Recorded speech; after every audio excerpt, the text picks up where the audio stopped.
Our next project is a special project. It's for a group of individuals that Deb's going to tell you all about.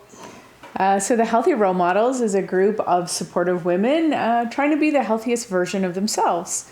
A big part of this community is giving back. And one of the organizations that we choose to support is Kids International Development Society. So our local group of ladies decided to do a small online auction, and Dan has very nicely created this beautiful piece for us to auction off as a main feature in our auction.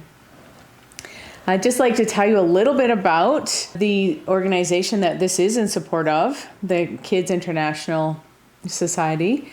So collectively, over the last 5 years, Healthy Role Models have raised over $200,000.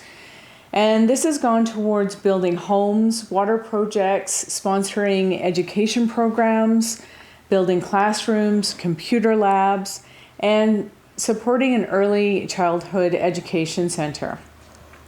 Currently, we're supporting the education program to help with the ending of the cycle of poverty in different areas, and in particular, helping families just that are struggling to survive in the current times. So if you're interested, go and check out Kids International Development Society. Not only does the lucky bidder on this get the bath caddy, they also get this video as a keepsake. So I might go a little in depth into how I actually built this thing. I had some cherry wood and some other bits and pieces of black walnut kicking around, and this is kind of the creation that we ended up with. So watch the video and by all means bid well. I put a lot of hours into it. It's pretty fancy for a bath caddy, so I hope you enjoy it.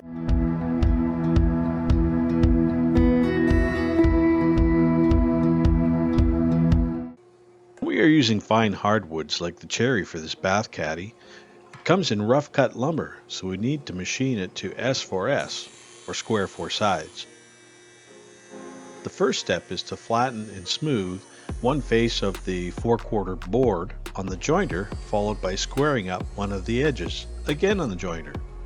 4/4 means that the board is 4 times 1/4 of an inch in thickness, or 1 inch thick. From there we go over to the table saw to cut the final width and create 2 parallel and square edges.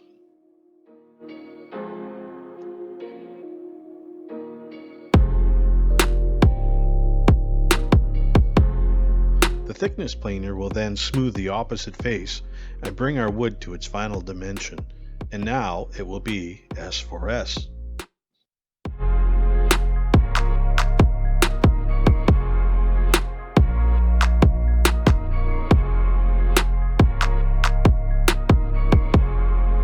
The final stop in the milling process is at the miter saw, which will trim the piece to achieve square cut ends.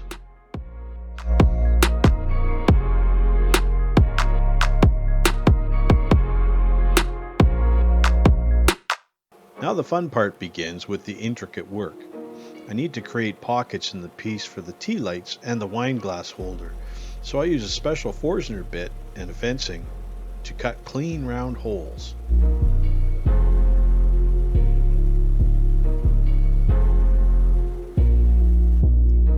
The hole for the wine glass is going completely through the wood.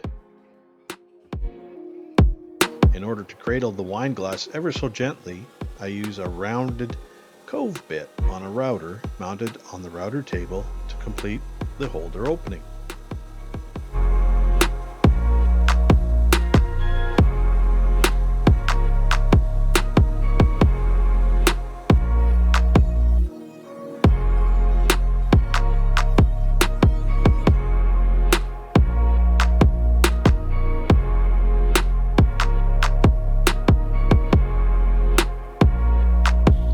I need to create an entry pathway for the stem of the wine glass. The table saw is a good choice as it will give a clean straight cut, but I am sure to use a backer board to prevent the blade from tearing out the cherry wood on the backside.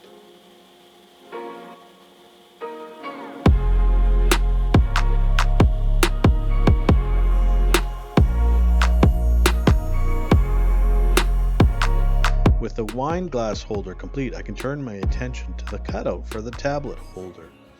I set up a 3/4 inch dado stack on the table saw to cut a groove in the caddy, carefully marking the entry and exit points on the blade side of the fence.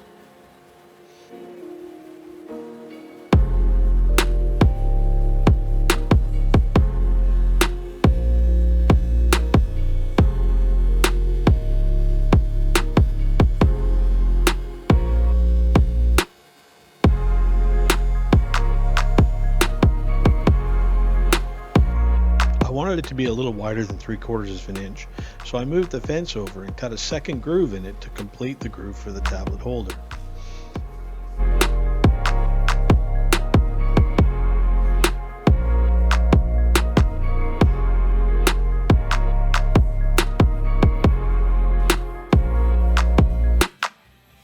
It's necessary to use very sharp chisels to square the ends, then pare down all of the excess wood. A very time-consuming process.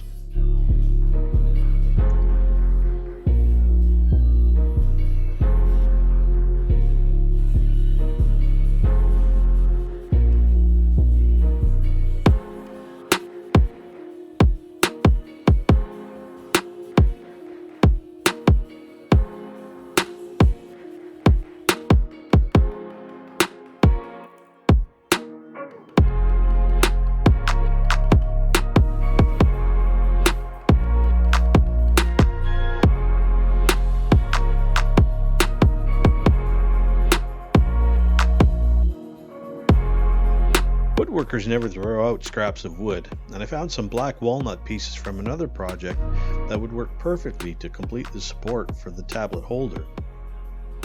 It will also provide an appealing contrast to the cherry wood. A little sanding to perfect the fit of the angled insert.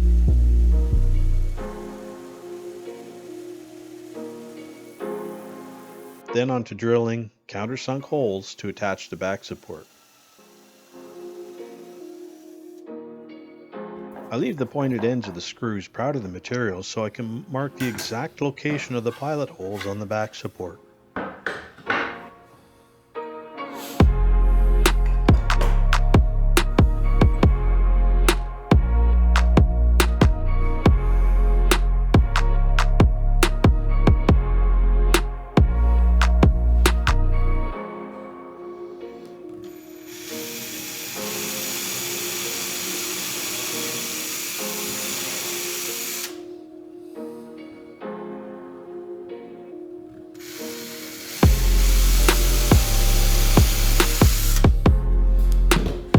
Glue and screws and clamps are applied for several hours to set the walnut accents in place.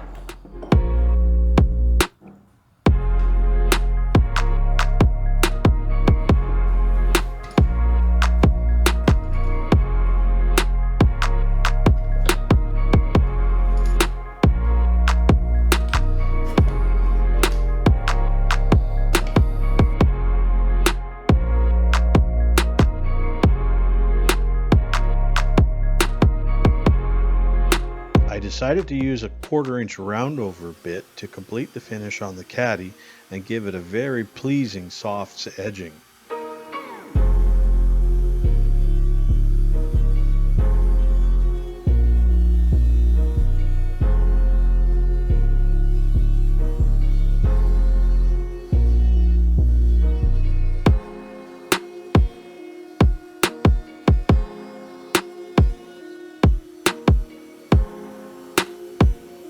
Sanding was completed in stages from 80 grit finishing with 250 grit.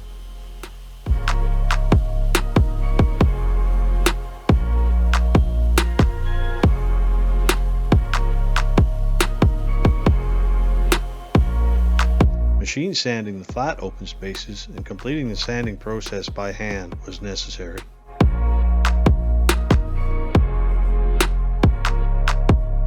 For a final finish, I selected Circa 1894 paste varnish, as it is both water and alcohol resistant. I applied 4 hand rub coats, allowing 24 hours drying period between the coats.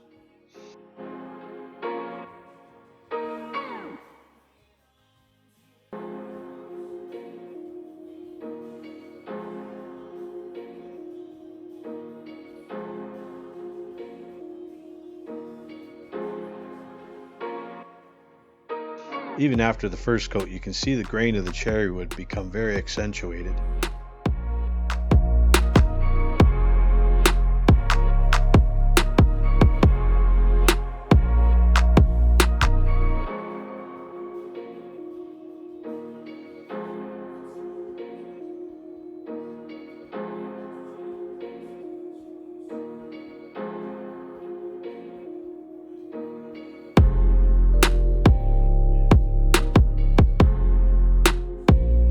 We are very pleased with the project and hope the winning bidder will enjoy it and put it to good use.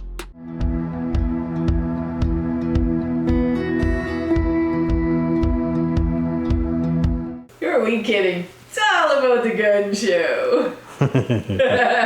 You twit.